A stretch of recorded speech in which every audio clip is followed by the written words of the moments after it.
ကျေးဇူးတော်ရှင်ဧကမဟာပဏိတမဂုတ်ဆရာတော်ဘုရားကြီးမန္တလေးမြို့ဦးချစ်ဆွေဓမ္မယုံကြီးပေါ်တွင်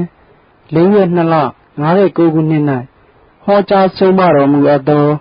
ဉာဏ်စဉ်3 ပါးတရားတော်အဲဒီဘုရားဓမ္မကိုမှတ်ထားရမယ်အဲဒီဒုက္ခဉာဏ်ကိစ္စဉာဏ်တွေကိုဘုန်းကြီးဘုရားဓမ္မတွေမရလို့ရှိရင်ဘယ်ပြည့်ပြည့်မလဲဆိုတဲ့အမေးကိုဖြေပါဦးမယ်ဒုက္ခဉာဏ်ကိစ္စဉာဏ်ရလို့ရှိရင်ဘယ်လိုများပြီးတော့ပြည့်ပြည့်မှာလဲဒီဉာဏ်တစ်ခုကိုကောင်းကောင်းမရလို့ရှိရင်ဖြင့်ဒီကတော့ဘယ်လိုပြည့်ပြည့်မှာလဲလို့ဘုရားဓမ္မတွေမေးလို့ရှိရင်ဘုရားကဖြေထားအဲ့ဒီဉာဏ်တစ်ခုကိုမရဘူးဒုက္ခကိစ္စကိုမရတော့ဘူးဒီတိုင်းမှနဲ့ဆရာများကောင်းလည်းမဆရာကြတော့ဘူးဒီလိုရအောင်နဲ့ဒီကားလို့ဆိုရင်မကျိုးကြတော့ဘူးဟောရတဲ့ဆရာလည်းမနဲ့မဆရာမနဲ့ဘယ်တော့မှဆိုရင်ဒီကြတော့ဒါတွေကမသိနိုင်ဘူးနဲ့ဒီဉာဏ်ကိုမနဲ့ဆွေးရနဲ့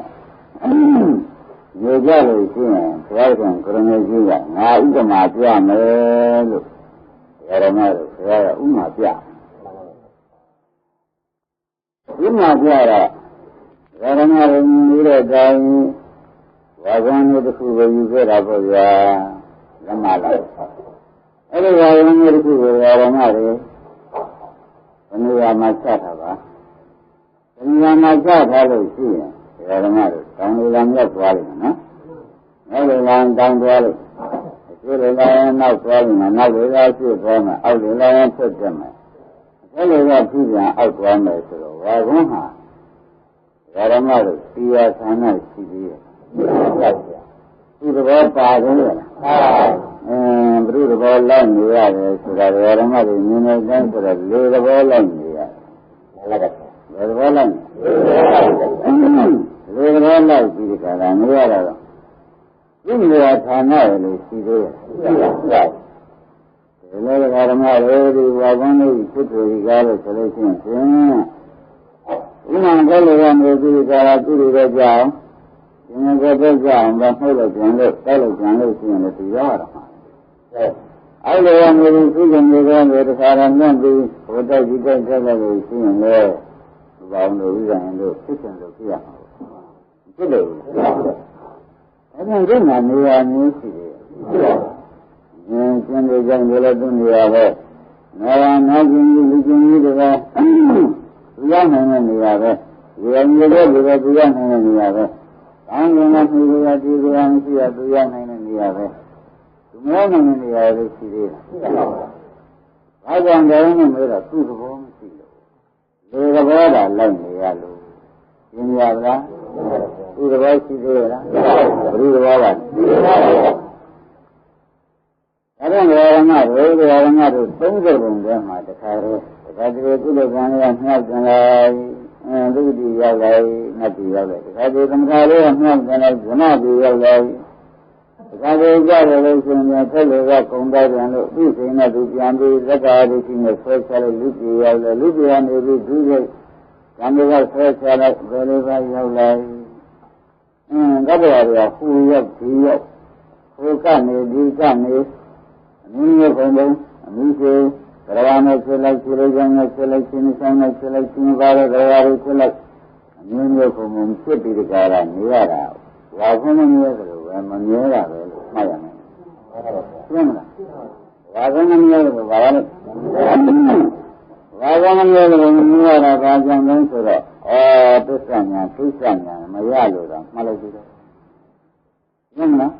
ဘယ်ညာမရဘူးသစ္စာညာကိစ္စညာမရလို့ကတ္တညာဖြင့်ပြောပါဘူးသစ္စာညာကိစ္စညာပြောရင်ကတ္တညာကလိုလိုလာတဲ့ကျိုးညာဖြစ်နေလို့ဥပါဒနဲ့မထည့်တော့ဘူးနော်။တောင်းလို့ရတဲ့ဓမ္မတို့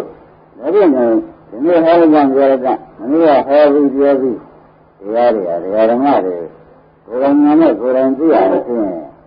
ဝါလို့ဥစ္စာနဲ့ကျိုးဆက်ရမကျိုးဆက်တော်ကြပါဒါပေမဲ့ဓမ္မတို့အခုဘုရားတကကြောင်းတကဘုရားမှာကြောင်းမှာသင်္ဃာပြည့်စုံတဲ့လူတွေပေါ့ဗျာ။နောက်ပြန်နောက်ကြည့်ကြရတဲ့စားရသမ်းတော့မဖြစ်နိုင်ဘူး။ တယ်မလို့ဆိုရင်လည်းရှိရင်လေဘယ်ညာမရတယ်ဓမ္မတို့ညတော့ဒီညာမျိုးကြီးနေတယ်ဆိုတာချင်းအခုတည်းပေါ်ကြပါလားဟုတ်ပါဘူးဘုရားရောဒီလိုညလုံးနိုင်တဲ့ညာမျိုးရှိကိုမရှိဘူးလို့မှတ်တာဒီညာမျိုးဒီဓမ္မတို့မြင်းမြန်ခံရတည်ရနိုင်မယ်သူလိုမဖောက်မပြန်တဲ့သစ္စာသဘောမျိုးလို့အလောက်ကံမှန်နိုင်မယ်ဆိုတော့ဒီကြပါမယ်လို့ဘုရားစီတို့ကိုတိတုပြောလိုက်ဒီမဟုတ်မရလို့ရှင်းခင်ခင်ဗျားတို့ယနေ့လူပဲနောက်ရှင်ခွေးလို့ဖြစ်နိုင်ရဲ့သူတွေနောက်ရှင်ရဲကောင်ကြီးနောက်ရှင်ဒိဋ္ဌာကောင်ကြီးဒါမှမဟုတ်ရှင်နတ်ကံကြမှာကောင်ကြီးအမြဲကိုပါလေဒါဆိုကြတယ်နဲ့မဲတဲ့ခါကျတော့ဓမ္မတွေစဉ်းစားပါတော့တဲ့ဝါကန်းမှာလေသဘောလမ်းဆုံးဝါကန်းကဘုရားလမ်းဒီမှာကများတဲ့ဒီနေ့ကိုမရရင်သူများပါဇက်ကြည့်တော့ရေရင်းနဲ့လာတဲ့အပန်းမလန်းဆုံးမယ်။အမှုလား။လေခရာတန်များအတန်းကလေးနေရောမလား။အဲ့ဒီလေကအမေလေးကငါမဆိုးဖြစ်လို့ရှိရင်ငါမဆိုးဘူး။ဒီလိုလေဒီလိုကောင်းလို့ဆိုတော့ဒီဘက်ကြီးကဒီတစ်ချက်မှလန်းဆုံး။အမေကလည်းဇေတော်သာသမီဖြစ်လို့ရှိရင်ငါဇေတော်ဖြစ်ခဲ့လို့ရှိရင်သာသမီတွေကဇေတော်ရောင်းတော့လန်းဆုံးသွားတယ်။ဘာမှမကောင်းတာယူနေတယ်။အမေကတော့တောင်းနေတယ်ငါဖြစ်လို့ရှိရင်အမေကပါဇက်ကပြောတဲ့အပန်းလေးမှလမ်းဆုံးอ่ะဒါကြောင့်ခင်ဗျားတို့ဒီအရိယာကမြဲစရာအလုတ်ကမြဲစရာရှိသေးရဲ့မိစ္ဆာရိပုမေကပြောလိုက်တဲ့အလေးပါမှလဲခင်ဗျားတို့လမ်းဆုံးပါသမာရိပုမေကပြောတဲ့လေးပါမှရောအခုပြောခင်ဗျားတို့ထုံးနေလို့ဘုန်းကြီးကပြင်းနေရတယ်ကျမ်းလားငါတို့ကဒီငါတို့ကမှလမ်းဆုံးနေလို့ပြင်းနေရပါတယ်လို့ဒီလိုဆက်ရမှတ်ပါဘုရားမှာလာကြတဲ့ဓမ္မတွေဘုရားဟောနေတယ်ဆိုလို့ရှိရင်ငါတို့ကလမ်းဆုံးနေတာကိုပြင်ပေးတယ်တပည့်ကြဘယ်လိုလမ်းဆုံးဒီလိုခင်ဗျားတို့ဘုရားပြင်ပေးရတယ်ဆိုတာခင်ဗျားတို့ကိုယ်တိုင်တွေ့ပါလို့ဘုရားတို့ဆိုလိုက်တယ်နော်ပြောတဲ့ကမ္မတ္တဉာဏ်လားနဲ့လမ်းဆုံးနေတာကိုသိက္ခာဉာဏ်ကျေတင်ရတာဘုန်းကြီးကမတွေ့လို့ဘုရင်ဆရာကောင်းကလည်းမတွေ့တော့ဘူးဆိုရင်ခင်ဗျားတို့ကမ္မတ္တဉာဏ်နဲ့ပဲဆုံးပါဘုရင်လာပါဘူးဘယ်သူကပါလဲသူများကမင်းကပါးတွေခေါ်လို့ရသေးရမနဲ့ငါသိဉာဏ်ရှိတဲ့ပုဂ္ဂိုလ်တွေဟောတဲ့ပါးပေါ်ရရောက်ဆိုတာဒီကဘုံမှာလမ်းဆုံးတော့သူပြောတော့လူမှလမ်းဆုံးအဲ့တော့ဒီကနေ့နားထောင်တဲ့ပုဂ္ဂိုလ်ဟာအပေရောက်တဲ့စကားပြောဆိုလိုက်လို့အပေရောက်တာလုံးမိလို့ရှိရင်လည်းနားကြသွားလို့ရှိရင်အပေလုံးပြေတာ။ဘာကောင်းမှဘာသိသေးလဲ။အပေဒီရောက်တာပြောလိုက်ကြတယ်လည်းသိပြီးလွန့်တယ်ဟုတ်။ဘလများဆိုးတယ်။ဒါကြောင့်ဓမ္မရဲ့ခန္ဓာကိုယ်ကဝါကွန်းပေါ်ဗျာ။နေတော့ရလွန့်နေရတယ်။အဲ့ဒါကြောင့်ဓမ္မတွေကသစ္စာမသိလို့သစ္စာဉာဏ်မသိလို့ဖြစ်တယ်ကိုဘုရားဟောတော်မူတယ်။ဘယ်လိုယူကြည့်လဲ။အဲ့ဒါကြောင့်အသက်ကြီးပြီးဘုန်းကြီးတို့ဓမ္မတွေလာကြတယ်ငယ်တဲ့ပုဂ္ဂိုလ်တွေလည်းပါကြ။ဘာလို့တောင်သွားကြလဲဒီများတို့ကလမ်းမဆုံးလို့အရေးအမှန်တရားရောက်ဖို့အရေးကြီးကားလို့ဆိုရင်ခင်ဗျားတို့တာယသမီးစီးပွားရေးတဲ့အရေးကြီးလိုက်။ဟုတ်လား။ဒါတော့ရေးကြည့်ရမယ်။တာယသမီးစီးပွားရေးကခွဲလို့ဖြစ်တာဓမ္မသမဏေဆရာကြီးနှုတ်တိုက်နေပြီးတော့ဒီရေးဟာခွဲပြလို့လောက်ခဲ့တဲ့ရေးပါဒါကြမလုပ်ဘူးတဲ့ရေးလားလုပ်ဘူးတဲ့ရေးလားကိုရဲရဆိုထားလိုက်တာပြောဆိုရဲရမှုပြည့်နေဆိုပြီးဒီကာလဒါလည်းနေလို့ဝါဝန်းနဲ့ဖြစ်နေမှာဟိုလွန်ဒီလွန်နေဥစ္စာပဲဒါကြဒုက္ခဉာဏ်သူ့ကိုရေးတာတို့ကိုရေးအစ်စ်ဝါဝန်းဘဝမှာလွတ်တဲ့ရေးအစ်ဆိုပြီးဒါဝိဒိကထားမယ်လို့ပြောင်းပါသစ္စာဉာဏ်မရတဲ့ဖြစ်ပြရတယ်ဓမ္မတို့မြဲတဲ့မျက်နာတယ်ဆိုတာဝါကောဥပမာနဲ့ဘုရားဟောလာတဲ့သစ္စာပန်ရုပ်မှာလို့မှတ်ရမယ်ဟုတ်မှန်ပါဘာလို့တော်လို့နော်မြဲတော်လို့တရားဓမ္မတို့ဒါလေးကြားရတာမြဲတော်ပါလို့သစ္စာဉာဏ်နဲ့မလို့ရနှစ်ဆက်စပြီးကာလဟောပါတယ်အဲ့ဒါလေးကြားရတော့ကိုယ်တိုင်သစ္စာကမျက်မှောက်ပြီးရင်းနဲ့ဖြစ်သွားမှဖြစ်သွားမယ်ဆိုရင်ဓမ္မတို့ နာကလမ်းဆုံးတဲ့ဝါကောင်းဖြစ်နေခန္ဓာကိုယ်မှလည်းလွတ်ပါပြီလို့ဆုံးဖြတ်ချက်ချတာ။နမလို့ရှိရင်စိတ်နဲ့နာမယ်ဆိုတာဖြင့်ပြောရမရှိအောင်မမျက်နာမယ်လို့ဆုံးဖြတ်ချက်ချပါ။ဘုရားပြောတာလားဆရာသခင်ကိုယ်မျိုးကြီးအမည်ပြေနေအမည်ပြေနဲ့ပြောတာလားဆိုတာကပြတ်ခတ်ခင်ရတယ်။ဆရာသခင်ကိုယ်မျိုးကြီးအမည်ပြေပဲအမည်ပြေနဲ့ပြောတာရှင်းနေတော့ခင်ဗျားတို့ကမယုံမရှိလို့ပါနဲ့။ဘာကြောင့်ဝိသုဒ္ဓဘုရားရှင်ငါလုံးဆုံးမှာမဟုတ်ပါဘူးခိုးလွန့်ဒီလွန့်ညံ့နေတဲ့ဥစ္စာဟုတ်ကဲ့လားသုံးနေရမြင်ရဲ့အဲ့ဒါကြောင့်တရားဓမ္မတို့ဘာမှမရလို့ဒီလောက်ကလွန့်ကျပြင်းမှန်ပါလို့ဒီရထာမမလဲပါလို့မလဲရောက်ကျင်လို့ကြောက်ရောက်ကျင်လို့ရောက်ပေါက်ကျင်လို့ပေါက်ပြီးနေတဲ့သဘောဟာဘယ်ငယ်နဲ့လူငယ်လူမရှိလို့ဒီဖြစ်ဖြစ်ဆိုခြင်းနဲ့ကိုယ်ကိုယ်တိုင်ကျင်ရပါလို့မလဲလို့အမဲထုတ်ရင်ခင်ဗျားတို့ဖြေလိုက်ကြပါပါလဲမရဘူးမရရင်ဘယ်နဲ့နာ။ကောင်းရောငါတို့ကတရားရှင်းနေတယ်လို့မောင်းနေပါနဲ့ဟောနေတာလို့ပဲအောင်းနေပါတော့။သစ္စာမသိရင်ဆက်လိုက်မယ်ဆိုတာဟောနေတာ။ဒီကောင်တရားမှာဘုရားမှလူမျိုးမလုပ်ဘူး။တစ်ခါတည်းကမှတ်ကြတယ်။ဒီကောင်တရားတွေဘုရားကြီးဆိုတာဘယ်တော့မှဒီရောက်မလုပ်ဘူး။ဘုရားဒီရောက်မှကြီးပဲဖတ်ရတယ်။ဒါကြောင့်ဒီကိစ္စမှန်ကိစ္စမှန်ရပြီဆိုမှချင်းခဏကဝါကောင်းဖြစ်မှလွတ်ပြီးဒီကလာသွားပေါ်လို့သုတ်သက်ဖြစ်တာဒီကံဘယ်လိုရေးလဲဒါကြောင့်ဒီသာဝကရဲ့မျိုးစုပါရဲ့ကိုယ်ခံမပြီးသေးရင်မလုပ်ထားရမယ်ဘယ်စိတ်ထားရမလဲဘောကြလားမလုပ်ထားရမယ်ဘယ်စိတ်ထားမှလည်းခင်ဗျားတို့ဝင်ရင်းလေးနေသေးတယ်မလုပ်ဘူးတော့အလုံးလို့လားဟုတ်နေပြီအဲ့ဒီဓမ္မတို့တိုင်းမျိုးစုပါလောက်ခဲ့တာဟုတ်ကလားဒီလင်ဒီသားနဲ့ကိုဓမ္မတို့ငိုခဲ့ရတဲ့မြို့ရဟာသမုဒ္ဒရာကြီးလင်းစင်းရတာမကပါဘူးလေလိတ်ကျင်းမကဘူးတွေ့လို့ငိုခဲ့ရတာကိုရမလားအဲ့ဒါကဓမ္မတို့အမှန်တရားပြန်ကောင်းတယ်ဒါဖြင့်ဘာကြည့်မှစိတ်ချရဟုတ်ကဲ့ဒါကမှန်ကောင်းမှန်ရမှာပဲသိချရမယ်ဆိုတာဖြင့်ယနေ့ဒီလင်းတဲ့ဓမ္မတွေပုံမှန်မှန်ပြောတယ်လို့မှတ်ရမယ်။ဟုတ်ပါဘူး။အဲဓမ္မတွေကိုရေးကြည့်ကြ။ဘယ်ဉာဏ်ကိုရေးရလဲ။ဒုက္ခဉာဏ်ဒုက္ခဉာဏ်ရပြီးတဲ့အလောက်ကပင်ကိုသိချက်ပြီးတဲ့အရေးကိုချမ်းသာကိုမုတ်ချက်ဧကံပိုင်တဲ့အရေးကျန်တဲ့လေးတွေကအခုသုံးပြချမ်းသာအနက်ခံတိရစ္ဆာန်ကြီးဖြစ်တော့အနတ်ဒီလိုကောင်းတယ်ဘာကြောင့်လဲအဲ့ဒါဒီလိုကြီးမမြဲသေးတဲ့သဘောတွေဒီကားလို့ဆိုရင်ဒီညာပြောလို့ရှိရင်ဖြင့်မမြဲသေးတဲ့သဘောကောင်းကောင်းရှင်းကောင်းပြီဒါကြောင့်တရားဓမ္မတို့ရှင်းကြပါမယ်ခင်ဗျားတို့ဥပရိနိဗ္ဗာန်ကြီးဆိုတော့ကြားဘူးလေဒီခဏန္တကတဲ့ဝိရိယမင်းကြီးလို့ဆိုရဲအဲ့ဒီဝိရိယမင်းကြီးနဲ့ဥပရိနိဗ္ဗာန်ကြီးနဲ့အញ្ញံကြလို့တဏှာရဲမြစ်တာတယ်ဘုရားဆိုတဲ့တဏှာရဲအရက်ကဝမ်းမြစ်တာဘုရား900ဒီကနေ့ရောမြေကြီးကပြောင်း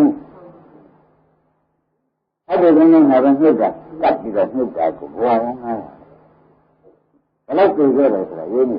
တယ်ဒီမှာနဲ့ဒီမှာနဲ့ဒီလိုလိုမင်းကြီးဥပ္ပန္နနာရဥပ္ပန္နရာကြီးအမြင်နဲ့ပဲဒီနေရာတိုင်းဆက်လို့ကဘယ်လောက်လဲဒီမှာဘွား900နေလို့ဘွား900သိရတာဒါကြောင့်ဒီမကြောင်းဘူးနော်ဒီမကြောင်းဘူးတရားဓမ္မတို့အဲ့ဒါသစ္စာမသိသစ္စာသိချမသိလို့ဒီဉာဏ်ထပ်ပြီးနေရတယ်အနိကာရ50ရှင်နေရှင်နေတရားရှင်ရှင်နေတိရှင်ရှင်နေရှင်နဲ့တွေ့တာကိုသိနေရပဲ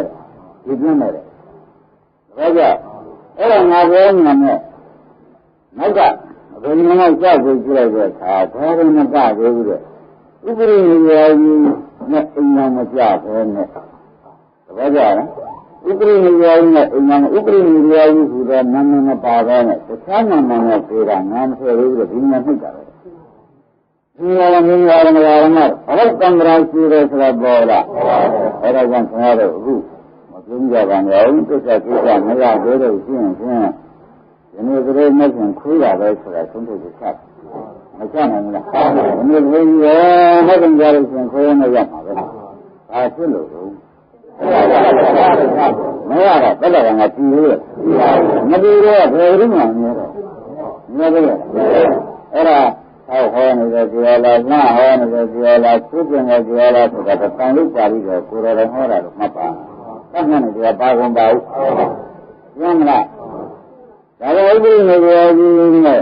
ဒီကနန်းတဲ့ဥဒေတွေမင်းကြီးက900ဒီနာမမတာဘုန်းနဲ့ကလည်းဒီနေရာကြီးကနာမပြောင်းပြီးကြလားအင်းကြောက်ဆိုတာကလည်းဒီကမောင်းမဟုတ်ဘဲနဲ့သောကံနဲ့အင်းကြောက်ပြီးဆိုတော့ဒီနေရာမျိုးရတယ်က900တန်ត្រာဘလောက်ရှိတယ်ဒါကြအမေရိကန်ရမတို့ညီကြီးကြီးပွားရင်းနဲ့လှုပ်ရှင်သေးတယ်လားလို့မေးကြတယ်ညီကြီးကြီးပွားရကြတာငါတို့ဝင်းနေလားဟမ်ခင်ဗျားတို့ဆန္ဒကိုကမြည်ပြရတာဘယ်လိုမြည်ပြရလဲခင်ဗျားတို့ဒီသိက္ခာညာဒိဋ္ဌာညာမရလို့ရှိရင်ဒီလိုဘယ်ပြည့်ရောက်မှာတုံးဆိုညီကြီးကြီးပွားရင်းဖြစ်မယ်ဒါကြဘာရင်တရားမှာဒီရင်ဒီကတော့ကံကြည့်သေးသေးညီကြီးတို့မသေးဘူးဒါကြောင့်ရဟန်းတို့အခုခင်ဗျားတို့ဒီဉာဏ်တရားနာကြဒီလိုပဲနေကြအဲ့ဒီနေရာပေါ်မှာခင်ဗျားတို့ဘာလို့ထက်စိုက်ကြဒီဘာလို့လဲဒါအဆက်ရှိပြီးစိုက်ကြဝန်ကျတဲ့ပုဂ္ဂိုလ်ရပါဗျာအဲ့ဒါဒီရုပ်တွေဒါတွေကသိလာတဲ့ဩဇာဒီငါဒီကြည့်ပြီးတော့ထုံးနေတယ်ရုံးနေလားဒါကြောင့်ရဟန်းတို့ဒီနေရာမှာဘယ်မှာခင်ဗျားတို့ကဘယ်လိုလဲဒီဉာဏ်မျိုးကျမ်းနဲ့ပြောနေတာအတူတူမျိုးရှိတယ်ဘာကြရလဲဘယ်လိုကြားရမလဲသားတော်နဲ့လို့မှာပေါ့ဗျဟုတ်ပြီလားကျေရသေးလို့ပြန်ရတော့ရှိတယ်မရှိဘူးတကယ်လို့လူတွေသားတွေရဲတွေကကြက်လာတာတပည့်ကြဒါကြောင့်သုတ်တန်ဒီပေါ်မှာအိမ်ဆောက်ပြီးကြလားသုတ်တန်တောင်းလို့ရှိနေတဲ့ကိစ္စဟာကိစ္စမရတဲ့ပုဂ္ဂိုလ်ကြီးအများအားလို့ကျန်တာဒီကမှကိစ္စညာမရလို့ရှင်သုတ်တန်ဒီပေါ်မှာတော့ပါလို့အိမ်ဆောက်ဘယ်လိုနေမှာလဲဆိုတော့ဒီသုတ်တန်တောင်းလို့နေတာအိမ်မှာလည်းညာဆောက်တယ်ဘယ်ကမျိုးရောဆောက်တယ်မျိုးရောပဲတောင်းတာဒီညာတော့တောင်းဒီလိုရောမှာပဲဆိုတာဘုရားဒါကညာမရတယ်အခုရောမလို့ဘုန်းကြီးပြောတာ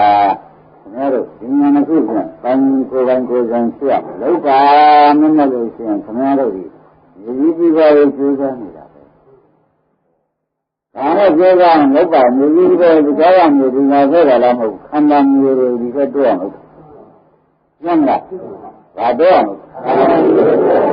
တန်လေးကတရားလားတရားရမတွေသစ္စာကိစ္စမရလို့ဘယ်အောင်သိပြီးတဲ့အတူများပုံကိုပြောတာလားအဲ့ဒါပေါ့တန်တန်နဲ့တော့ဖြင့်ဒီတရားကိုနာလည်းမနာပါနဲ့ခင်ဗျားတို့ဟုတ်လား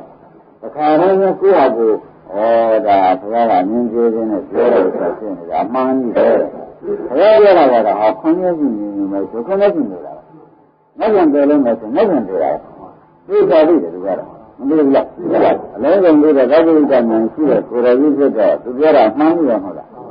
ဒါကြောင့်ရဟန်းတို့သိက္ခာဉာဏ်ကိစ္စဉာဏ်မရရင်ခင်ဗျားတို့ဘာလို့နေကြကြလို့မေးမလို့။ဒီလိုပါလေလို့ညမလား။ဒီလိုဘာနဲ့လောက်ပါလဲ။ကိုယ်တော်ခန္ဓာနဲ့လောက်ညမလား။အမရဒီကံကြီးကမြေကြီးကြီးပဲလို့ခန္ဓာဆိုတော့ဘယ်ဖူးရံပါလဲ။ဘာမျိုးလောက်တာလဲဆိုတော့ဘုဒ္ဓံမျိုးလောက်တာ။ဘာမျိုးလဲ။ဘာမျိုးလောက်တာ။ညမလား။ဒါမပြောပါနဲ့လို့ခွန်ကြီးတို့ကသတိပြလိုက်ပါတယ်။အဲ့လည်းမပြောလိုက်ကြပါနဲ့အုံးတို့သတိပြလိုက်ပါတယ်။ရောစင်ငုတ်သေးတာကိုခင်ဗျားတို့ဒုက္ခဒုက္ခဉာဏ်ရလို့ရှိရင်မိုးထောင်ပြောတာ။ဘာမှကိစ္စမရှိဘူး။ဒီကကာနာရင်းနဲ့ပြောလို့ပြောလို့ရှိရင်တရားတို့ပြောလို့ပြောမယ်ဆိုရင်ပြောခြင်းလို့ပြောဒီလူကြီးပဲမရှိတော့ဘူး။ဒါကြသူတို့ကနတ်ပြန်ကိုကူးတော့မှာဘူးဗျ။အခုတော့ဒါဆိုတော့နတ်ကံမှာဆိုတာကတော့ပြေပဲဆိုထဲကပြတ်သွား။ဘာမှမကျန်ဘူး။ဒါကမြည်ကြီးပါရဲ့ရှိတယ်။ဒီရဟန်းကဒုက္ခဒုက္ခဆိုတော့ဉာဏ်ကမရသေးတော့ဒီနှုတ်ဟုတ်လားဘုရားပြည့်ဒီနေ့ဒိဋ္ဌံတွေတော့ဟိုပြည့်ပြီးပေါ့။ဒီလိုကြောက်တယ်လားဆိုနှုတ်ကြပြီးကြ။ဘယ်လိုလဲ။ဒါကကြည့်ပါဦး။ဒါနဲ့ကြည့်ပါအောင်လို့။ဒါကြောင့်ခင်ဗျားတို့ကြီးကြီးမွေးပြီးရှားပြီးဆင်လေးဟာမြည်ကြီးပေါ်ရေးပဲရှိတယ်။ဘာမှမရှိဘူး။သဘောပါလား။အဲ့ဒါကြောင့်ဒါဒီဖြစ်နေတာထိုးပါဗျာတပည့်တော်ဖြစ်ထူတာပြန်တကယ်ဆိုးရရဲ့ဆိုတာသိကြပြီနော်ဒါမှကြောင့်ဒီချိန်မျိုးကြီးဖတ်ပြန်တယ်လည်းရောက်ပါလိမ့်မယ်လို့အမေထုတ်ပါဦး မှသိချင်တာမရဘူးလို့ကာလပတ်လုံးဒါရမတို့အောက်ကံတော်လည်းနေကြည့်ပါလို့မလားပါဘုရားမလားမရသေးဘူးအောက်ကံတော်ပါလို့ဟုတ်ကဲ့ဒါရမတို့လေလို့သိခါရမတော့လေလို့တစ်ခါကနေနှစ်ခါကနေသုံးခါလေတော့အောင်လုပ်တာလားကိုလိုက်တာတော့ကိုရုပ်ကိုသားမျိုးကိုလူမျိုးတာလားကမေးပါတော့ဗျာဘယ်နဲ့ဆိုကြဘောတာဒီကတော့ကိုကြီးပွားလို့လိတယ်လို့သင်ရတာသိသိကြကြဉာဏ်နဲ့ရှိလိုက်တဲ့အခါကျတော့မှကိုရုပ်ကိုသားတွေလိုက်ကြတဲ့မျိုးကကြီးပွားမျိုးတွေအထက်ထက်တွေကိုဒီမြည်ပြန်တာပဲကြီးပွားအောင်လုပ်ပြန်တာပဲဘောကြရတာသံဃာကလေးရှိရဆိုတော့ကြောက်တာဘယ်လိုကြောင့်တော့အချူကြီးနဲ့တတိယရဲ့ဆရာကျုံကြီးကျုံရပါလိမ့်မလဲဆိုတော့အိုမနဲ့ဝါကွန်းနဲ့ကွာကိုယ်ကဒီရောက်နေတာမလို့နောက်ရလမ်းဆုံးတော့သိကျင်နေဖြစ်ပြီးသိရင်လည်းသိနေတာကွာသဘောကျလားဒါကြောင့်ဒါကဘယ်လိုလူနဲ့လူရဘူးပါလဲအဲ့ဒါကိုပြန်သားတော့လုံလဲလောက်ပါမှတ်လဲမှတ်ပါလူရင်းဒီပါလို့လည်းမှတ်လိုက်တာဘယ်မှာလူရင်းတယ်မှာပါလေဒါမှဖြစ်လို့မရအောင်လုပ်ကြတယ်ရမတို့ဒုက္ခမြင်တဲ့ဒုက္ခမြင်ရလို့ဆိုရင်သောတာပန်ဒီကပဲမှန်မလားအထက်ကလေးရောဂါနာကံဆိုတော့သာရသောတာပန်ဒီပြီးတဲ့ပုဂ္ဂိုလ်ကအဲ့ဒီသူကဒီဘက်ကမကြိုးစားရမလို့ကြိုးစားပြီးတက်တာကလည်းဒါသိဘူးမလုပ်ရတော့ဘူးဘာကြောင့်လဲဒါကြောင့်ဒကာရမတို့ဒီပြောတဲ့သစ္စာကံယုတ်ကလာတဲ့ရာပါဠိတွေကိုသေချာကိုးကားပြီးကြတာပြလိုက်တဲ့အတွက်ဒကာရမတို့ဤနောက်ကဖြစ်ဆိုလို့ပြီဒီလိုမျိုးလို့ပေါ့နေငါဖြစ်ဆိုတော့ပေါ့နေငါယူပြီးပြရလို့ဟုတ်လားနောက်ကမျိုးသေးရတာလည်းမသိကြလို့ဖြစ်ဆိုတယ်ငါအများကြီးကျုံရမကျုံရဘူးလားဒါမျိုးဒီလိုဒီဘောဆရာမကလမ်းငါကပြပြီးဒီကလာမြင်ရတော့လေတကယ်ကိုယ်ကအားထားရဖြစ်တော့ဒီဉာဏ်တစ်ခုကိုမကြိုးစားသေးဘူးဆိုရင်လည်းငါတို့ဟာပြန်ဝါဖုံးပါပဲဒါကြလို့လည်းတန်လို့လည်းဒီလိုရချင်းရောက်ပါဒီလိုရောက်တော့လက်တော့ဘာကြလဲငါတို့နေရာကဘာလို့ရုံလို့ကြတယ်ဆိုခဏကမကလောင်ကိုပါတော့အင်းမဖုံပေါ့မသိရဘူးအဲ့တော့ဒီလိုကလမ်းဆုံးမှုတွေရင်းလိုက်ကြဟုတ်ပါဒါကြောင့်လူတော့ဖြစ်နေကြတပည့်တော်ဖြစ်လူလမ်းဆုံးကြပါတော့ဆိုတော့သစ္စာကိစ္စညာလူဖြစ်လမ်းဆုံးပါပဲမမှန်ရင်ဖြင့်နမဆယ်မျိုးဒီဃာရမတွေသက္ကရာဝိကရှိနေတာဟုတ်ကဲ့သက္ကရာဝိကမရင်းမျိုးလားနမမျိုးလေးဖြင့်ဟိုရောက်ဒီရောက်ဝါကုန်းကြံဖြစ်မှာပဲဟုတ်လားသဘောပါလားဒါဖြင့်ကိုယ်ကရရှိအားထားရရှိတရားတွေကိုအခုလျှောက်ပြီးဘုရားရှင်ကိုရမေကြီးကြည့်လိုက်တော့ဒီကိစ္စမသိလို့ဖြစ်ထွေးပြီးလို့ဆုံးဖြတ်တဲ့ခိုက်ဘယ်မလားဒီကမှကိစ္စမှမရတဲ့ဖြစ်ထွေးပြီးပဲလေကိုရမေကြီးကသိသိချေချေမြင်နေမှုပဲဒါဘာလို့ကြမလဲမရအောင်သိကြတာမရသေးလို့ရှိရင်ခင်ဗျားတို့မေးပါအားထုတ်ပြီးလည်းမေးပါဒီလိုခင်ဗျားတို့ကကျူးကြပါဒီလိုဆိုလို့ရှိရင်ခင်ဗျားတို့ဒီဝါရုံးဆက်မှလွတ်ပြီးကြလားအဲ့ဒီထဲမှာ73မှန်လောက်ရှိတဲ့73မှန်တက်လည်းလောက်ရှိတဲ့စက်တကြီးတော့အောက်73မှန်လောက်ဆက်အပေါ်မှာလည်း73မှန်လောက်ပေါ်ပြီသူကလည်းရအောင်နော်ဘယ်လိုလိုတိုက်တယ်ဘယ်နဲ့တော့လောက်ပါဒါကြောင့်မလိုက်တော့လည်းမဲတော့အောက်ကလည်းပြန်မြင့်နေတာနဲတာမဟုတ်သူကလည်းတန်ကြီးကတော့လှုပ်ပြန်နေလို့73မှန်တက်လည်းအပေါ်မြင့်မှာပြီးနေတော့73မှန်ဆိုများကြတယ်လှုပ်လို့ရမင်းကိစ္စမှကိစ္စမှရရင်လည်းပြန်ခဏမှလည်းဝါကောင်းမဟုတ်ဘူးကွာကြောက်တယ်ဖြစ်ပြီအခုဟောတာရင်းနေလားကိစ္စမှကိစ္စမှရရင်ဒါပြန်ခင်ဗျားတို့ရေရင်းရေကံကျမ်းကံဖရာဒီနည်းအဆောက်ရှိတယ်ကျနဲ့ဘုရားလောက်ဖာနော်အားထားလောက်ဖာနော်လို့လုံးမနေနဲ့လုံးမနေတာနော်ဥပဒေတို့ကတော်ပါအားလုံးမရတော့မှရောမတော်ဘူးဟိုကမနောက်နဲ့လို့ဆိုတာမျိုးပေါ့ဒါမရအောင်လုပ်ပါဟိုကလည်းလုပ်ပေါ့ဒါမရအောင်လုပ်ပါလူရင်းဒီမှာလေသိမလားဒါဖြင့်ဓမ္မတို့ဘုရားရှင်ကရဏကြီးပြောတာလည်းသိကြဘုရားတစ္ဆာတရားတွေထုတ်ပြလည်းသိကြကြောက်တယ်ပြောင်းလုပ်ပါကြောက်တယ်ဆိုတော့ဘယ်လိုလာလဲမှဒီကုတ်ပြန်နေလေဒုက္ခဉာဏ်ဒုက္ခဉာဏ်ရလို့ရှိရင်ဘယ်လိုတဲလို့မှမလုပ်တော့ဘူးခိုင်ရဲတဲ့နိဗ္ဗာန်ရပြီပြောတယ်သိမလားဒုက္ခဉာဏ်ဒုက္ခဉာဏ်ရရင်ဘာဖြစ်ကြလဲ ဖြင့်ဓမ္မတို့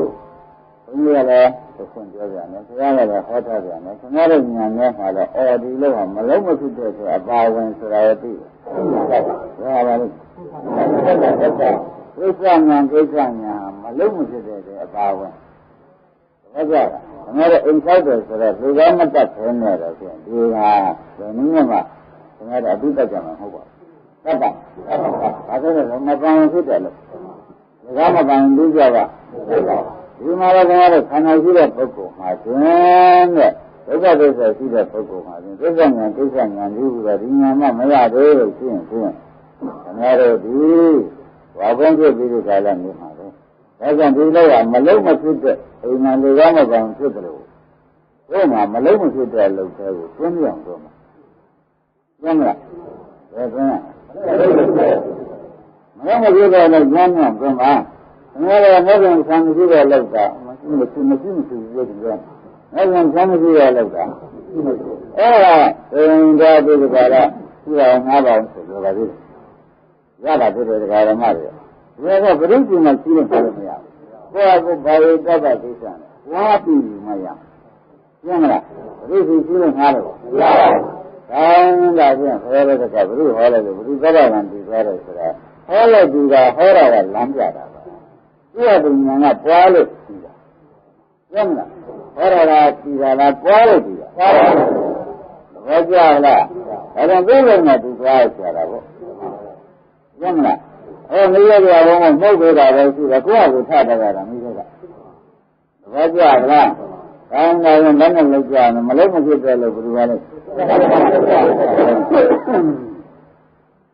ဒါကများလို့စိတ်ဓာတ်ကိုဆွဲနေတယ်လို့မောင်းတယ်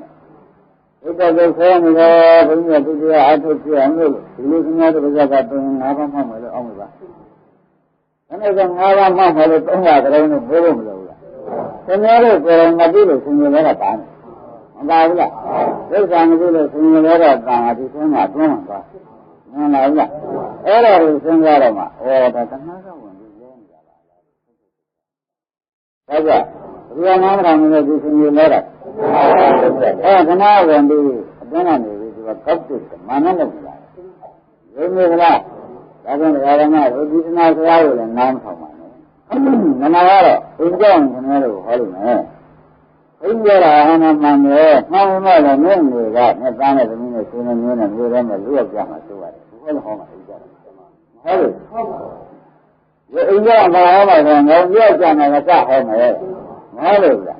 ဟောလို့ဆိုရင်လည်းခင်ဗျားတို့ကမလိုက်နိုင်နဲ့ငါကဘာကြောင့်ပြမဲ့လို့ဆက်ဟောနေတာကိုတို့ကပါပြီဒုက္ခဉာဏ်ဒုက္ခဉာဏ်ရမှကြောက်တယ်ဖြစ်မှာလေမသိမဆောင်မှာအဲ့တော့ကြောက်တယ်ဖြစ်တာဘယ်လောက်နာရမမနာဘူးမဆက်နေတော့တို့ကမမောက်နိုင်တော့ဘူးလို့သိစားတုံးကြရပြန်ရောလားနောက်ပြန်ရောဆိုတော့တုံးမှာတော့တုံးမှာတုံးကြကလေးကဆိုတော့ဘာဝပြောတာညာရောကဘာလို့ဆိုနေညာလို့ဆိုနေဆိုရင်ဒီလိုလက်သက်ပြီးတော့ကလေးလည်းပြောရမယ်လက်သက်လည်းဒီမှာလည်းဆိုတာဘုရားနိုင်ကခဏဒုက္ခဉာဏ်ဒုက္ခဉာဏ်ကပါဖြစ်သွားကျင့်လာတော့ဖြစ်ပြီကျင့်ပြီလားကျင့်ရင်ပါဖြစ်တာဘာဝင်ကြတော့ကောင်းတယ်လားဗျာလူကြီးကလည်းမြင်နေရတယ်ငါကြီးကရောငါဘာဝင်ဖြစ်ကြလားဖြစ်ကြလားဆိုတာအင်းကြတဲ့အခါအတ္တပလားဘယ်လိုပဲခတ်ကြမှာအကျက်ခတ်ပါရဓမ္မတွေအကျက်ကောင်ကြောက်လို့ပြီးပါတယ်ကြောက်လို့ပြီးပါတယ်ဒီမှာပြောအောင်ပါလားဓမ္မစကားနားခံပြီးနဲ့ဉာဏ်စကားပြီးနားခံပြီးနဲ့တရားတွေဆွဲဘာကုန်ဖြစ်ပေါ်ဟုတ်ကြဒါမျိုးတော့ဓမ္မတွေဒါတွေကိုခဏခဏတိုက်ကြည့်ရဒီလာမလားဓမ္မလာတယ်ခိုင်းလို့ရှိလို့ဟုတ်လားအပူခိုင်းလို့အဆွေးခိုင်းလို့အဲ့လိုကြမ်းကြခိုင်းလို့ဒီလာတာကို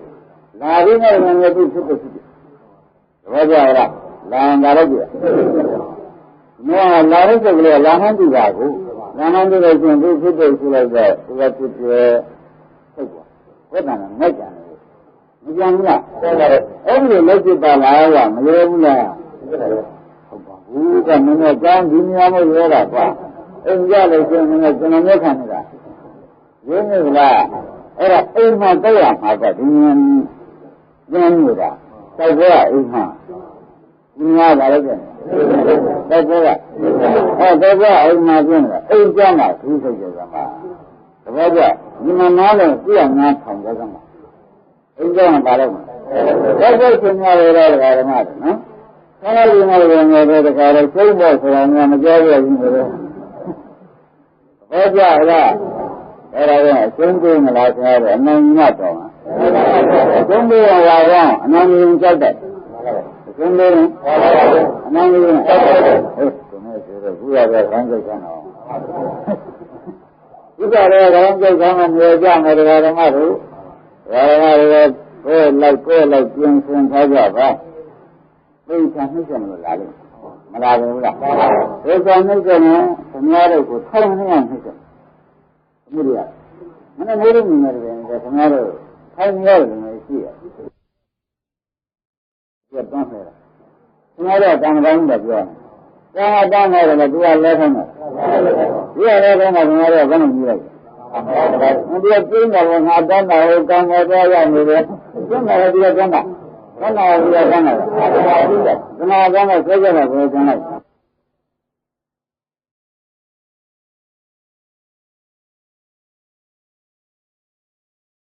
သာတန်းတယ်လည်းသူကလဲထိုင်တယ်ဒီရလဲထိုင်တယ်ခင်ဗျားတို့ဘယ်နဲ့ကြည့်လိုက်ဒီကပြင်းတယ်ငါတန်းတာဟိုကံပေါ်သွားရနေတယ်ပြင်းတယ်ဒီကတန်းတာဘယ်နာရီရောက်နေတာဒီမှာကလည်းဆွဲကြတယ်ဘယ်ကျန်လိုက်ဟာခင်ဗျားတို့လုံငန်းလုံးလာတယ်လက်တော်မှာမေးအောင်မှဖမ်းတယ်ဒီကံကိုသုံးကုန်ပြောပါတယ်လက်တော်မေးအောင်ဖမ်းတယ်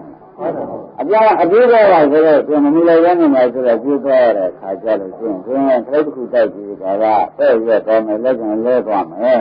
ပထမတန်းတာဘူးလို့ပထမမမီလိုက်မှာဆိုတယ်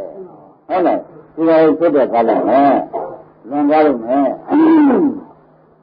အဲ့ဒါကြောင့်မျိုးကပြားနဲ့ဖြစ်တဲ့ဓမ္မတွေကဖြစ်ကြလဲကြတော့ဘယ်နဲ့ပြောကျွန်တော်တို့စဉ်းစားပါဦးအပြည့်ခိုင်းတာကဘူးလို့ခဏအပြည့်ခိုင်းနေဆိုတောင်းမှကြရတယ်ဆိုတော့ဘယ်နဲ့လုပ်မလဲမတရားဘူးခင်ဗျားတို့ဆွဲကြမှာမဟုတ်ဘူးလားအဲ့ဒါရုပ်ကြတော့ဆွဲပြရမှာပဲခင်ဗျားတို့ကဘာလို့လဲတစ်ခြားချက်လက်တူတာတစ်ခြားမိခါလာကအဲ့ဒါငါတို့ကိုယ်တော်နဲ့တရားရှင်းမှာပဲဒီကနေ့ဘူးလားဒါတော့ရင်ဘယ်နဲ့လောက်ကြတယ်ဒီကောက်ဆိုသနာခိုင်းတာကြီးတာမှတ်ပြီ။ဉာဏ်ခိုင်းတဲ့ချိန်ကဒုက္ခဉာဏ်လောက်တဲ့ချိန်ပဲ။ကျန်တဲ့ချိန်ကမှန်မလား။ကောင်းပြီဒါရင်ဒါရမယ်သနာခိုင်းတဲ့သနာတဲ့ဒုက္ခဘယ်နှမျိုးတွေ့ကြလို့မေး။ဒီဘဝရင်မကလည်းအားလည်းဒါတော့မသိဘူး။ဒီဘဝရင်ကိုယ်ကမှန်လား။ဒီအရင်ကဘယ်ကမှချင်းကမိမိကိုယ်မဩရနာတာတွေယောဂတွေထူတာတော့ဘယ်သွားမိလို့ဘယ်လာမိလို့ဘယ်အားစားမိလို့ကြည့်ရတာတွေဆိုတော့ဓမ္မလက်ချက်ကြီးမှဒီလက်ချက်လာတယ်ပြောမလားဒီကြကမှငဲ့ငယ်ကြဘူးကြတာဟုတ်ကြလားငါငဲ့ငယ်ခိုင်းရလားဒီကလည်းဟောကြတယ်ဆင်းရဲတဲ့ကိုခေါ်ရလို့ဆင်းရဲတဲ့ကိုကကိုယ်တော်လန်တော်လို့လို့ဒီမှာရင်လေးတွေကမလာရဘူးလားအဲ့ဒါတော့များတယ်အသက်တန်းနဲ့အဲ့ဒါနဲ့ဘယ်လိုပေါ်နေတော့ဒီကပေါ်နေတယ်ပေါ်သေးရလားဓမ္မတွေအဲ့ဒါမသေးရင်နှိမ့်တဲ့ကနောက်ကြောအမလို့ရင်းနေလားအခုကမသေးရင်နှိမ့်တဲ့ကရှိသေးတယ်နောက်ဘာအမှထင်တယ်အမလို့ဆိုတော့ဘာမသေးဘူးလားအဲ့ဒါကြောင့်ဓမ္မတွေဒီလိုဆင်တာလောက်သွားလိမ့်မယ်ဆိုတာဓမ္မတွေတောက်တိုင်မှာဖြစ်လို့ဖြစ်တယ်တောက်တိုင်ဖြစ်သွားတာအဲ့မှာဆက်မှန်လောက်တိုက်ကြတယ်ဆက်မှန်ပတ်လို့တိုင်ကြီးဆိုတော့ဘယ်နှုတ်ဆိုရှိဒုက္ခမှန်ရရင်တောက်တိုင်မရဘူးဘာကောမနေလားဒုက္ခမှန်ရရင်မရဘူးကဲတော့ကြိုက်တယ်ဒီတော့ဘုရားကြိုက်ကြရတဲ့မျိုးလုံးနေတာတစ်မျိုးဒီကနေ့သဘောပါဒါကြောင့်ဘုရားကသစ္စာရေးကြည့်လို့ချင်းကောင်းကောင်းပေါ်သွားပြီပေါ့ဒါဘူးလားဒါဒီနေ့မနေ့ကသစ္စာနဲ့ဆက်ကိုနည်းနည်းစပြောကြည့်လို့ဒီနေ့သစ္စာကိုသစ္စာဉာဏ်ဝယ်ပြန်ဆက်ပြောဥမ္မာပရမကလေးတို့ခန္ဓာကိုယ်တော့မှာဒီလိုကြီးအောင်ရတော့ကြည့်ကြတာပေါ်လာတယ်အောင်ရတော့ကြည့်ပေါ်လာတယ်ဆိုတော့ဓမ္မတွေသာရံပါလို့ဖြစ်ပါလိမ့်မယ်နော်ဒီ Naku, Waraka Naku, Yellow, a band. And they were away on by Kanya than by prison. The Ramaku, Tigay came out, a bit the cook bought out, a bit the new bought away. The Kanya, Tawara, you are a bought. You know, I don't the new, where are the new, where you are, Santara, where Bangara, Nara, who was I can't you are some by that. No, when I can do that, I made up. The Raja, I want to order them to the secretary and Nakuti, the secretary is my life. That is for that. Nakuti, the secretary is my son, the professor. He was the way of Kenya, my secretary. I don't know the time the current. I don't know the time of the Melanie, the church in the hood. It's a congress. All is around the Gandhi. Oh,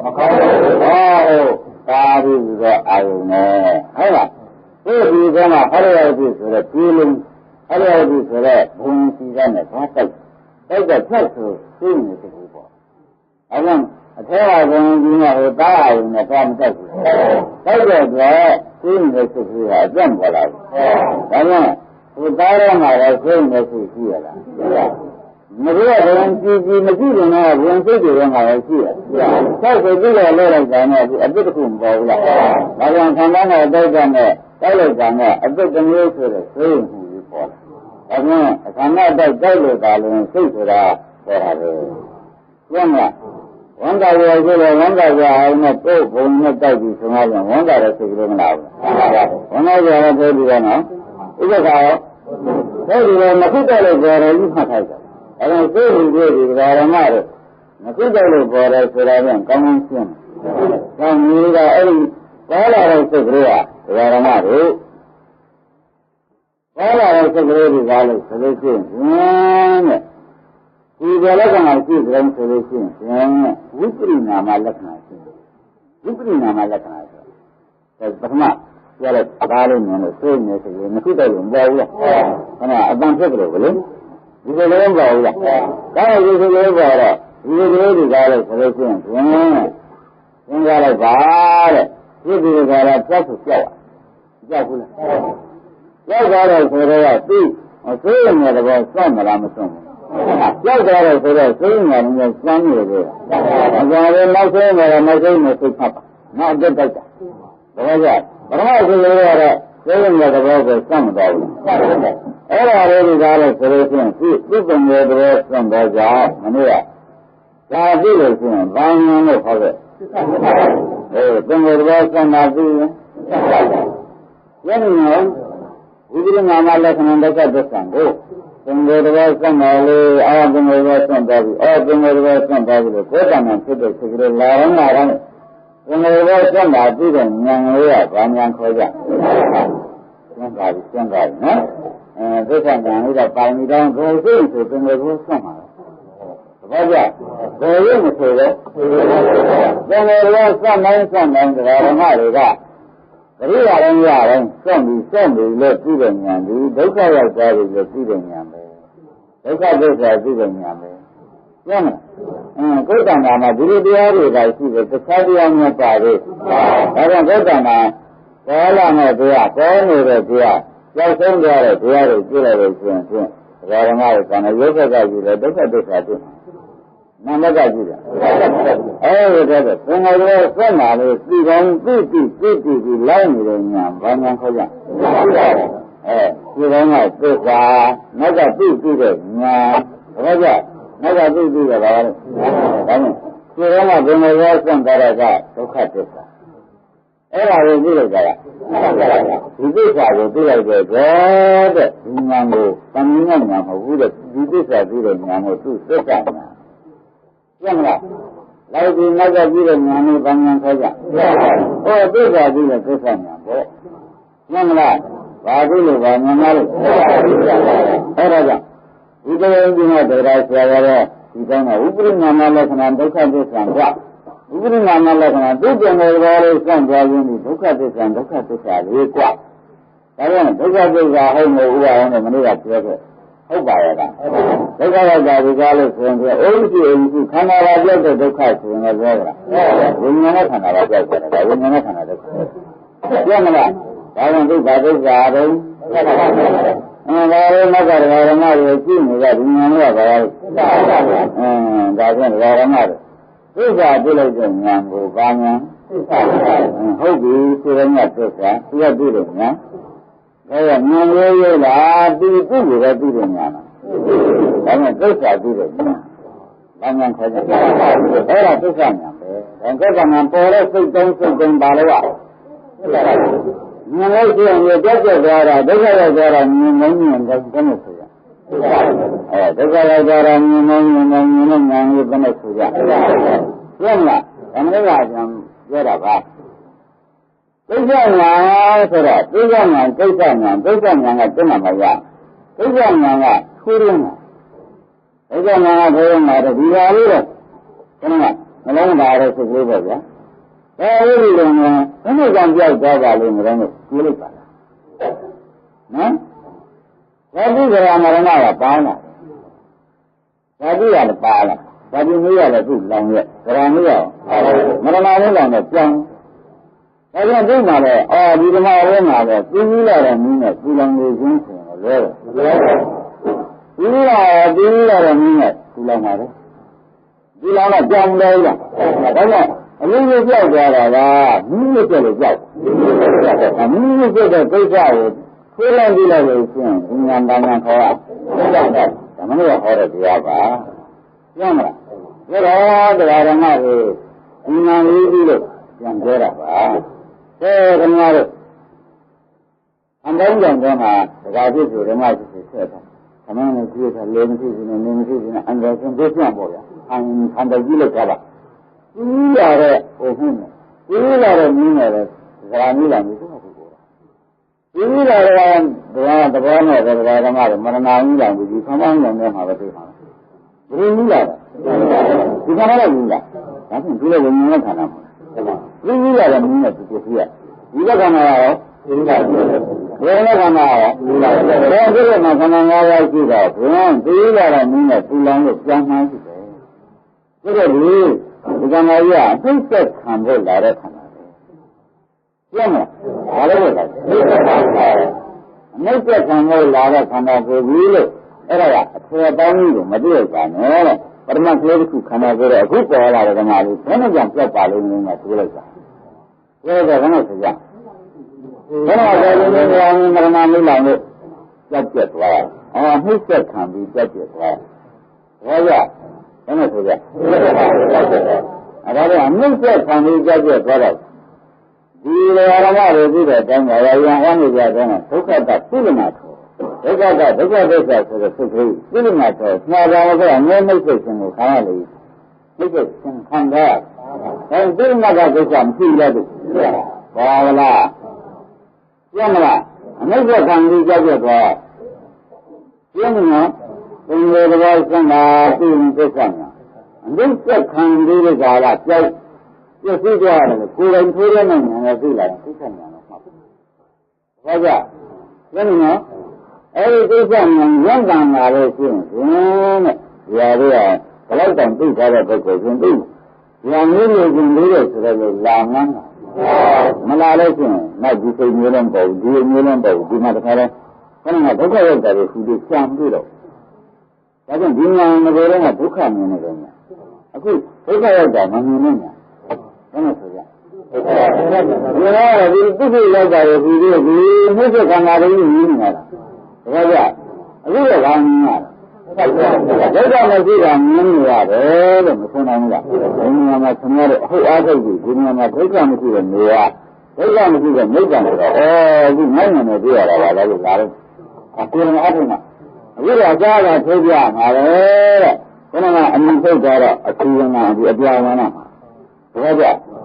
ဒီမြင်ရရှိရတာမဖြစ်တော့ဒီတစ်ခုတော့စားမထိုးလို့အဲ့တော့စားထိုးတာမိစ္ဆာဟုတ်လားပြမလားအစားသေးတာပါဒုက္ခမျိုးဒုက္ခတွေလုံးဝမလာဘဲနဲ့ဒုက္ခတစ်ခုလာပြီးစားဒုက္ခတွေကုန်ဖုံးသွားဒုက္ခဆုံးနိဗ္ဗာန်ကို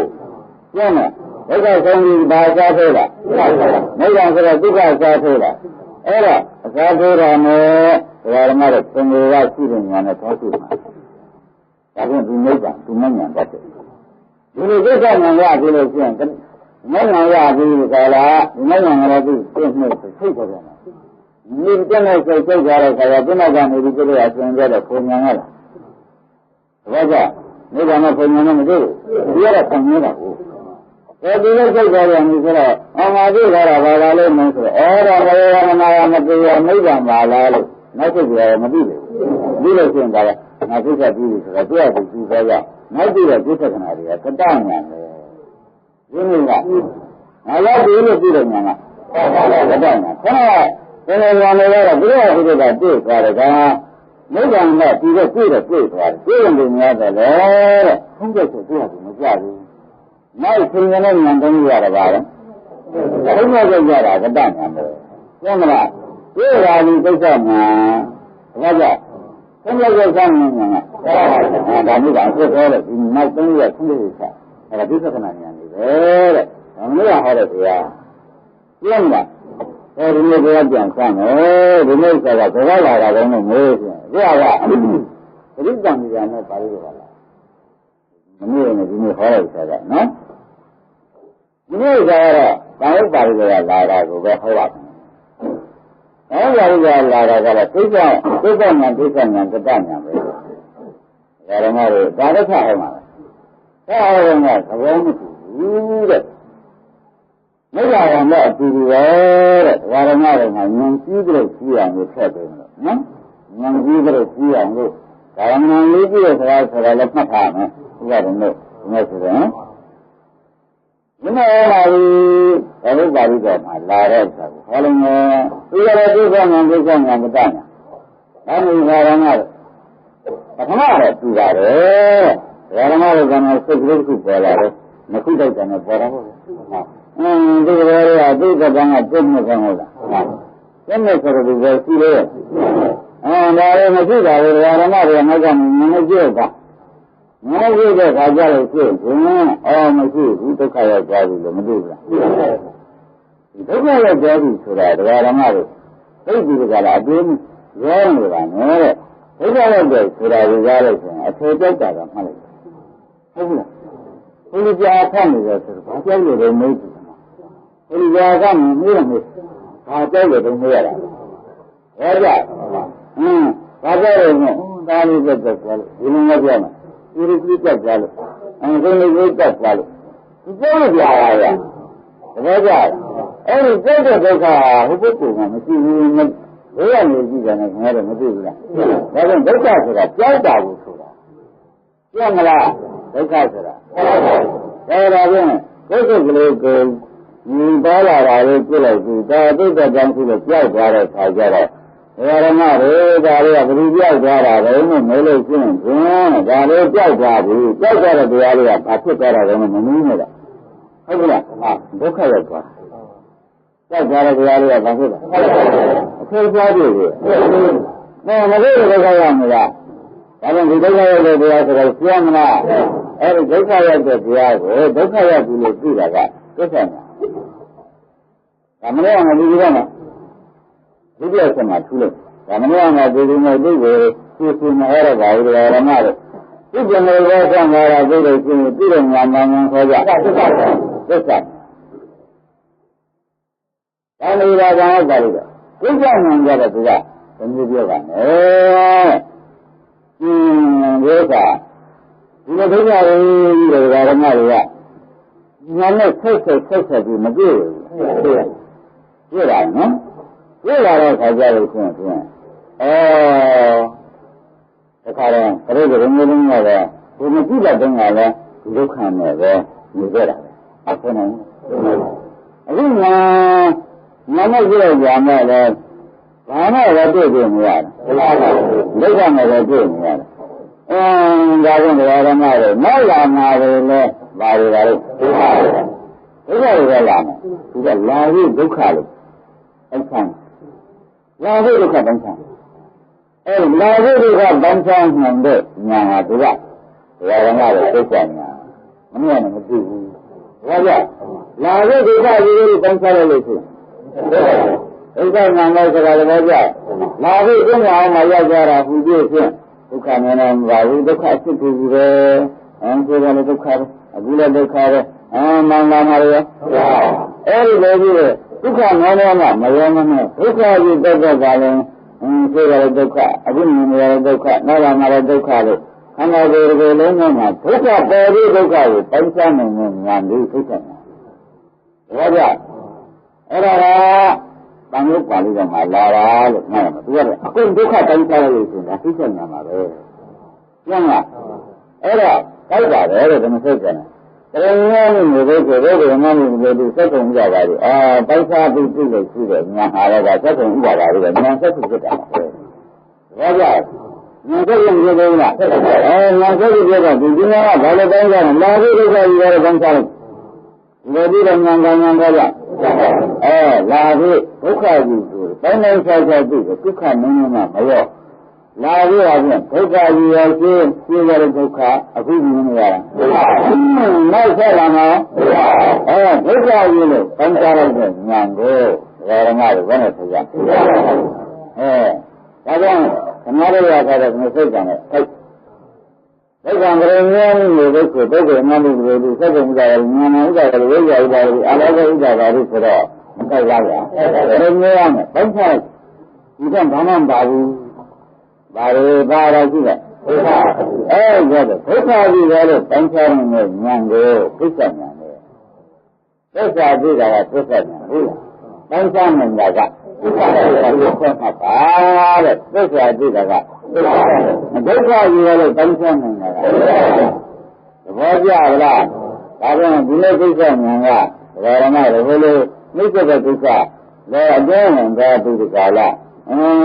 တတိလာလားဒုက္ခရောက်မှာလည်းလာတာပဲဆိုတော့ကိုယ်ကလည်းတွန်းဝင်တော့မင်းကဟောကြတာဟောအပြောင်းဝင်လားဒါတော့ဓမ္မတွေရှိတဲ့အခါမှာကိုယ်ကလာလိမ့်မယ်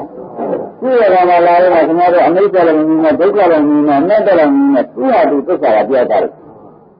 ဘယ်လိုပြောသစ္စာကပြောမယ်ဆိုတော့ကျွန်တော်တို့ရှိတဲ့ဒီတရားကပြတ်သွားအာယုံကပြောတာဉာဏ်လားဒီကပြောမှာလားအာယုံကပြောမယ်ဆိုတော့သင်္ကြန်လားဥပ္ပဒေပြီးတော့ဉာဏ်ကြတော့ကိုဒီဉာဏ်ဟာရောက်လာရှိတဲ့တရားမျိုးအောင်လို့ရှိနေတော့လာရမီဒုက္ခလာရမီဒုက္ခလာရမီဒုက္ခကြီးဒီဉာဏ်နဲ့မပေါ်ဘူးလားလာရမီဒုက္ခလို့ပြီးတော့ဉာဏ်ပိုင်းမှာဆက်ကြဒုက္ခနဲ့ဘာကြောင့်လားလာတော့ဒုက္ခကြီးလာနေတယ်ပြီးတော့ဒုက္ခညာဆိုတော့နောက်ကြလာတဲ့ခါကျတော့ရှင်ဓမ္မတို့ဒီဒုက္ခမျိုးတော့ဖြင့်ဒီဉာဏ်ကညံ့ဒီဉာဏ်ကမြင်လို့လား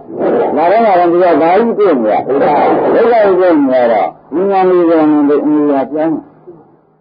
ဒီဒုက္ခတော့မလို့ဘူးဒီဉာဏ်ကဘာဖြစ်တာမလို့ဘူးဆိုတော့ဒုက္ခကအခုလည်းမရဘူးနောက်လည်းမရဘူးဒီဉာဏ်ကပြောင်းနေမပြောင်းဘူးပြောင်းလာလို့ရှိရင်ဒီဒုက္ခဖြစ်တာဒီလိုဆိုရင်ဒီမှာဘာပေါ်ဒီကနေရတာမိကမတော်ဘူးလားပေါ်လို့ရှိရင်ဟောတော့ကြလာတဲ့ခါကျတော့ဓမ္မတွေကမှတ်ပြီးတော့တဲ့ဒါမိကမင်းရတယ်လို့ဒီမလားလေလားအဲ့ဒါလည်းရုပ်ထုကသွားလိုက်တဲ့ခါကျတော့ကတ္တဉာဏ်တော့ဖြစ်တာပြတ်မလားသဘောကျမြတ်ဒီကဉာဏ်ကတ္တဉာဏ်ဒီလိုကိစ္စဉာဏ်ကိစ္စဉာဏ်ကတ္တဉာဏ်၃ချက်ကတစ်မျိုးသဘောကျကောင်းရင်းနဲ့ပြီးရင်ကြရတယ်